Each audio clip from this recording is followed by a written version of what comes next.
Les Carmes Aubryon ce matin pour la dégustation des 2020. Bonjour. Ça va? En forme? Super bien. Bon. Bonjour, bienvenue au Carmes Aubryon. On va parler de ce millésime 2020 qui est pour nous en fait quelque chose de très intéressant parce que c'est une de nos interprétations de nos convictions. Je vous explique. Aujourd'hui, en fait, au Carmes, avec l'équipe, on essaye, je dis bien on essaye, parce que c'est pas toujours évident, de faire un grand vin qui soit vraiment typé du lieu où il est fait. Donc on a, nous, au Carmes Aubryon, deux entités culturelles, à la fois une à Pessac, centre-ville, où est fait Carmes Aubryon, cette étiquette-là, et une autre entité culturelle qui se trouve à Martillac, où on fait en fait une autre signature qui est ici. Le but de faire en fait aujourd'hui pour moi du vin, c'est d'essayer aussi d'amener beaucoup de singularité au niveau des produits. Cette singularité, elle est vraiment liée à la finalité que l'on peut avoir dans le sol. Et donc du coup, on va avoir deux types de sols qui vont s'opposer au niveau de nos propriétés. Ici un sol graveleux sous-sol argileux, et là nous avons un sol graveleux mais plus grossier, ce sont des graves du Guns, avec aussi des parties argileuses. Ce millésime 2020, en fait, pour moi, on va dire qu'il est très proche climatiquement de 2016, avec une partie humide en première partie et une partie plus sèche, si je donne les grandes lignes en deuxième partie.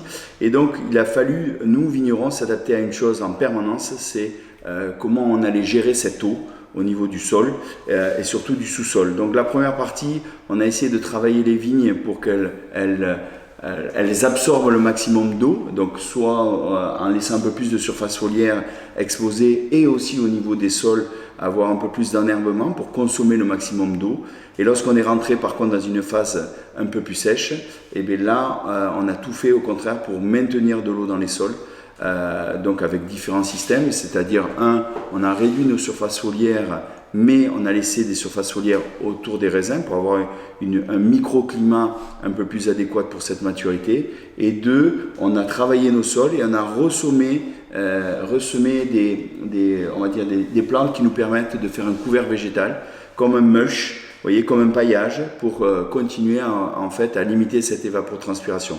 Parce que aujourd'hui, sachant que la vigne c'est une liane et que si vous voulez, tant qu'elle a de l'eau et du soleil, elle pousse, nous on a essayé de gérer depuis le début de sa maturité ce qu'on appelle un optimum de contrainte hydrique, parce qu'il faut rentrer dans cet optimum-là pour essayer, je dis bien, de faire des grands vins rouges. Donc nous, plusieurs facteurs de la particularité de Carmes Aubryon. Étant centre-ville à Pessac et ayant en fait pas mal d'argile en sous-sol, l'argile a joué beaucoup le rôle de tampon au niveau de cette eau. Première partie, elle a absorbé beaucoup d'eau. Deuxième partie, elle l'a restituée, pour faire simple. Deuxième chose, on a beaucoup travaillé cette année avec une vinification en grappe entière. Alors on le fait depuis 2012, mais cette année c'est un millésime où je pense on a mis quasiment 55% de grappe entière. Et troisième point qui est très important, c'est qu'on travaille de plus en plus par infusion. Depuis le millésime 2016, c'est-à-dire on limite les remontages, on limite les pigeages, on met ce qu'on dit en Bourgogne les mares sous clé, c'est-à-dire qu'on pousse les mares au fond de la cuve et on laisse infuser de façon passive. Voilà, c'est un procédé où pour nous ça nous permet d'éviter une surextraction, parce que là c'est plus nous qui décidons, c'est la nature qui nous donne ce qu'elle veut nous donner, pas plus pas moins.